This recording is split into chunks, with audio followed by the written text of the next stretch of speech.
அனைவருக்கும் வணக்கம் தோழர்களே. எல்லோரும் எப்படி இருக்கீங்க? ரொம்ப மகிழ்ச்சியாக இருப்பீங்க அப்படின்னு நினைக்கிறேன். இன்றைக்கி பார்த்தீங்க அப்படின்னா திருக்குறள் ரிலேட்டடாக எந்த மாதிரி ப்ரீவியஸ் இயர் கொஷின்ஸ் கேட்டிருக்காங்க அப்படின்னு சொல்லி பார்க்கலாம். வாங்க வீடியோக்குள்ளே போகலாம். கீழே டெலகிராம் சேனல் லிங்க் கொடுத்துங்க, ஜாயின் பண்ணிக்கோங்க. இந்த பிடிஎஃப் அதில் ஷேர் பண்ணுறோம். ஓகேங்களா? வாங்க வீடியோக்குள்ளே போகலாம். ஸோ ஃபஸ்ட் கொஷின் பாருங்கள். கல்லாதவர்களை வள்ளுவர் எதனுடன் ஒப்பிடுகிறார் அப்படின்னா விலங்கோடு ஒப்பிடுறார் கல்லாதவர். அடுத்து பார்த்தோம் அப்படின்னா என்பும் உரியர் பிறர்க்கு என்று வள்ளுவர் யாரை குறிப்பிடுகிறார் அப்படின்னா அன்புடையவரை தான் என்னென்னு சொல்கிறார், என்பும் உரியவர் பிறருக்கு அப்படின்னு சொல்லி குறிப்பிடுறார். பலகற்றும் கல்லா அறிவில்லா என வள்ளுவர் யாரை குறிப்பிடுகிறார் அப்படின்னா, அதாவது உலகியலோடு வாழாதவர். ஸோ பலகற்றும் கல்லாதவர் யார்? உலகியலோடு ஒத்து வாழாதவர். புத்தேன் உலக வாழ்க்கையை யார் உறுதியாக வாழ்வார் என்று வள்ளுவர் குறிப்பிடுகிறார் அப்படின்னா திருடாதவர் எனது புத்தேன் உலக வாழ்க்கை உறுதியாக வாழ்பவராக திருவள்ளுவர் குறிப்பிட்டார். பொருள் இல்லாரை எல்லாரும் எவ்வாறு கருதுவார் என்று வள்ளுவர் குறிப்பிடுகிறார். பொருள் இல்லாதவர் எல்லாரும் என்ன பண்ணுவாங்க அப்படின்னா எள்ளுவார். ஐம்புலன்களையும் அடக்கி ஆள்வதையும் ஐம்புலன்கள் விரும்புவனவற்றை எல்லாம் விட்டு விடுவதையும் எதற்குரிய இலக்கணமாக வள்ளுவர் குறிப்பிடுகிறார் அப்படின்னா துறவு. பொறாமை, ஆசை, சினம், கொடுஞ்சொல். பொறாமை, ஆசை, சினம், கொடுஞ்சொல் ஆகியவற்றுக்கு இடம் கொடுக்காமல் வாழ்வதே சிறந்தது என்று வள்ளுவர் எந்த அதிகாரத்தில் குறிப்பிடுகிறார்? பார்த்தீங்களா? அதிகாரத்தை பற்றியும் கொஸ்டின் கேட்குறாங்க. இதில் அரண் வலியுறுத்தல். இவை இரண்டும் தெற்றன் மன்னவன் கண். மேற்காணும் குரலில் எவை இரண்டை திருவள்ளுவர் கண்கள் என குறிப்பிடுகிறார் அப்படின்னா ஒற்றும் நீதி நூலும் ஒரு மன்னனுக்கு கண்கள் போன்றது அப்படின்னு சொல்லி குறிப்பிடுறார். ஒற்றுனா ஒற்றர்கள், அதே மாதிரி நீதி நூல்களும். கனியிருப்ப காய்க்க வந்தற்று என திருக்குறள் எதனை குறிப்பிடுகிறது? இனிய உளவாக இன்னாத குறள் கனியிருப்ப காய்க்க வந்தற்று அப்படின்னா இனிய சொற்கள் இருக்க தீய சொற்களை பேசுவது கனி இருக்கும்போது காயை தின்பது போன்றது அப்படின்னு சொல்லி குறிப்பிட்டிருப்பார். திருக்குறளானது இல்லறத்தையும் மகளிரின் கற்பு திறத்தையும் சிறப்பித்து பேசுகிறது. இப்பண்புகள் மனு தர்மத்திற்கு புறம்பானவை. ரெண்டுமே கரெக்டு தான். மனு தர்மத்தில் பெண்களை பற்றி பெருசாக குறிப்பிட்டிருக்க மாட்டாங்க. கல்லுண்பாரை திருவள்ளுவர் எதனை உண்பாருக்கு நிகராக குறிப்பிடுகிறார்? கல்லுண்பார்னா குடிக்கிறவங்கள. ஓகேங்களா? அதுக்கு என்னன்னு சொல்கிறாரு? நஞ்சுண்பார்.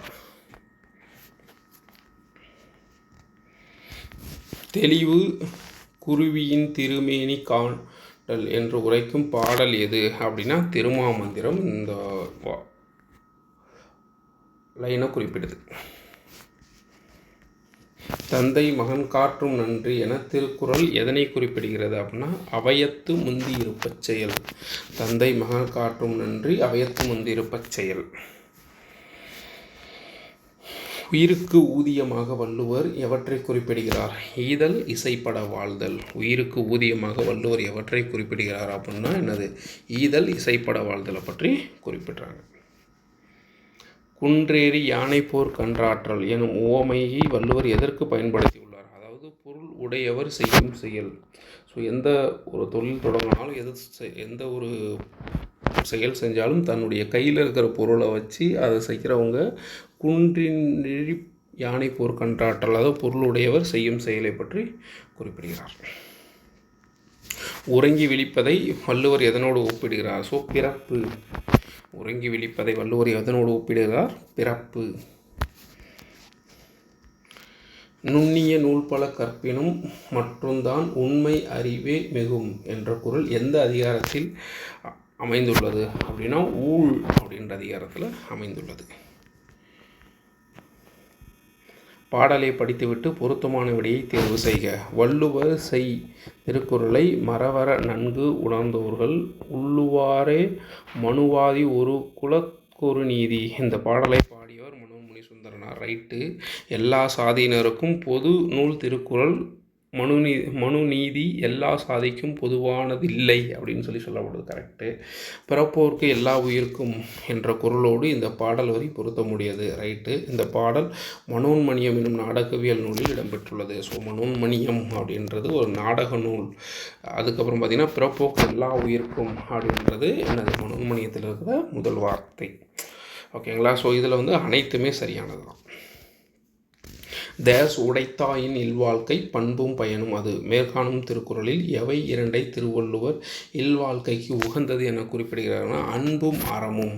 அன்பும் அறமும் தான் என்னது இல்லற வாழ்க்கைக்கு உகந்தது. வள்ளுவரின் அரசியல் பொருளாதார சமுதாய சிந்தனைகளின் களஞ்சியமாக அமையும் திருக்குறளின் பொருத்தமான பிரிவாக எதை கூறலாம் அப்படின்னா பொருட்பால். அரசியல் பொருளாதாரம் சமூக சிந்தனைகளின் களஞ்சியம் எது பொருட்பால். ஸோ இதில் வந்து அறத்துப்பால் பொருட்பால் காமத்துப்பால். அறத்துப்பாலில் வந்து 38 அதிகாரங்களுக்கும் பொருட்பாலில் 70 காமத்துப்பாலில் 25 அதிகாரங்கள். கீழ்காணும் கூற்றுகளில் சரியான விடையை தேர்ந்தெடுக்க. கடவுள் வாழ்த்து வான் சிறப்பு நீத்தார் பெருமை அரண் வலியுறுத்தல் என்ற 4 அதிகாரங்களும் பாயிரம் என அழைக்கப்படுகிறது. அடுத்தது இரண்டாவது பாருங்கள். திருக்குறள் கடவுள் வாழ்த்தில் கடவுள் என்ற சொல் 3 குறள்களில் வருகிறது. அது தவறானது. ஓகேங்களா. அடுத்து வான் சிறப்பு என்ற அதிகாரத்தில் வருணதேவன் என்ற சொல் வரவில்லை. கரெக்டு. அடுத்து 4வது பாருங்கள். மனதில் குற்றமில்லாமல் இருப்பதே அறம் என்கிறார் வள்ளுவர். ரைட்டு. ஸோ அப்போ 2வது மற்றும் தவறானது. உலகில் எந்த நூலுக்கு அடுத்தபடியாக திருக்குறள் அதிகமான மொழிகளில் மொழிபெயர்க்கப்பட்டுள்ளது? அப்போ வி வில்லியம். ஸோ அது உலகில் அதிக அளவில் மொழிபெயர்க்கப்பட்ட நூல் வி வில்லியம். 2வதாக அதிக அளவில் மொழிபெயர்க்கப்பட்ட நூல் எது அப்படின்னா திருக்குறள். குடும்பம் என்னும் சொல் முதலில் இடம்பெற்ற நூல் எது அப்படின்னா திருக்குறள். ஸோ குடும்பம் என்ற சொல் முதல்ல எந்த நூலில் இடம்பெற்றிருக்கு அப்படின்னா திருக்குறள் வந்து இடம்பெற்றிருக்கு. அணுவை துளைத்து ஏழ்கடலை புகுட்டி குறுக திரித்த குறள் என பாடியவர் யார் அப்படின்னா ஔவையார்.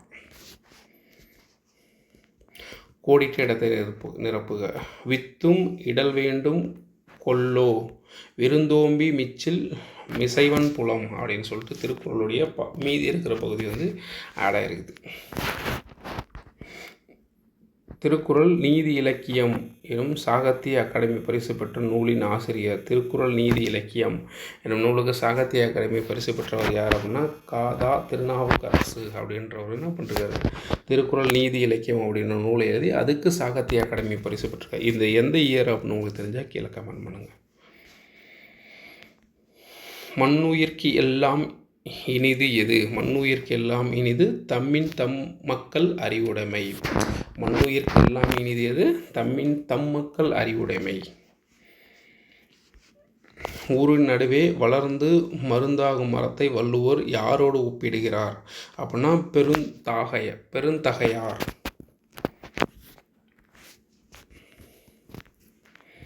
ஒருவருடைய செல்வம் குறையாமல் இருக்க வள்ளுவர் கூறும் வழி யாது? பிறர் பொருள் விரும்பாமை. ஒருவருடைய செல்வம் குறையாமல் இருக்கணும் அப்படின்னா பிறருடைய பொருள் மீது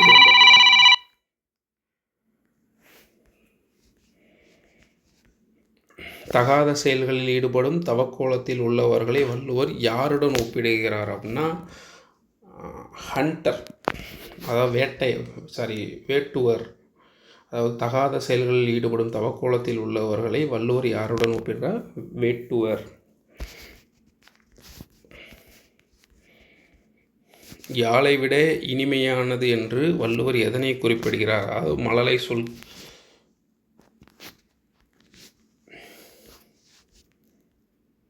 எவற்றை உடையவர் ஆள்பவர்களில் ஏறு போன்றவர்கள் அப்படின்னா படை குடி கூழ்.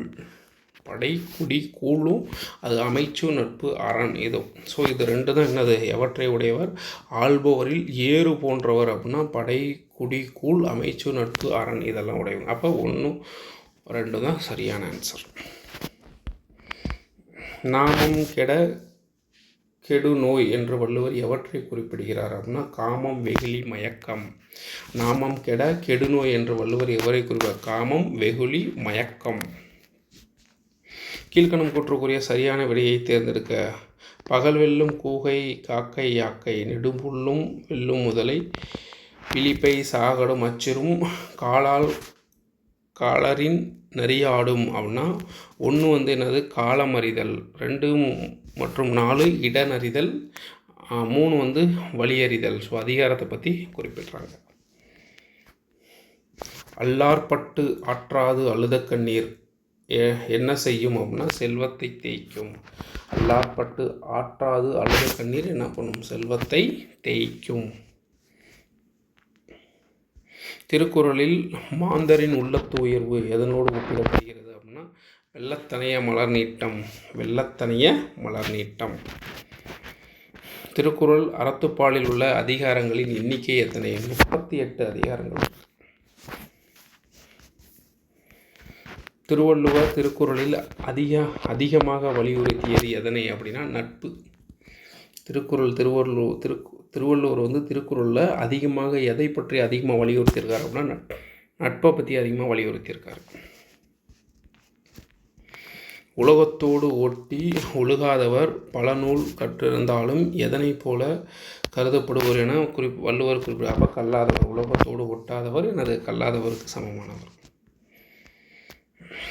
ஆளும் வேலும் பல்லுக்குறுதி, 4ம் 2ம் சொல்லுக்குறுதி என்பதில் 4ம் 2ம் என்பது எதனை குறிக்கிறது அப்படின்னா நாலடியார் மற்றும் திருக்குறள்.